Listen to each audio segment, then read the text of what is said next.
spiritual, mental, physical, tsaka financial. Ito guys, kasama sa financial to eh. Itong investing. Yon. Good morning ka-success. Ngayong umaga, konting share ko lang yung mga activities natin ngayon. Kasi maaga akong nagising at maaga din ako natulog. And then, pagkagising ko mga around 5, nagkonting na ako, stretch. And then, naglakad na ako mga around 20 to 30 minutes. And then, nag-breakfast ako. Pagka-almusal ko guys, inano ko pa nga pinost ko yung kinain ko.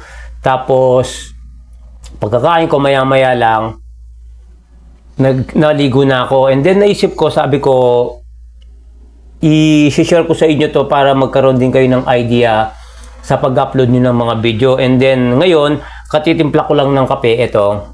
Kape tayo. Higop muna tayo, ha? Ayan. Tapos, naisip ko mag-relax muna at magbabasa muna ako ng investing book. Ito. Ayan, o. And guys, the Everything Investing Book. Sorry guys, baliktad lang yung camera ko.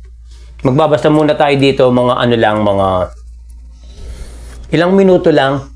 Kasi ito yung i-upload ko ngayong araw na to. And then, bukas may lakad ako ng umaga.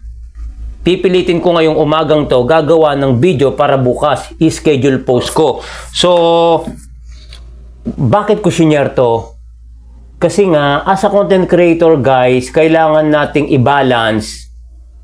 Kailangan physical, yung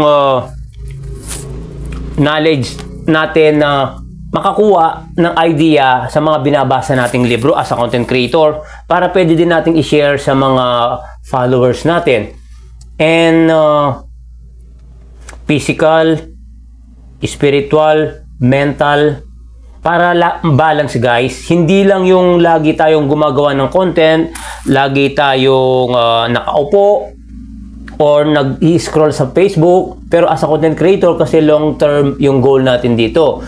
Kailangan alagaan din natin yung sarili natin sa health, sa pagkain natin, regular exercise, para i-maintain natin yung ganitong habit.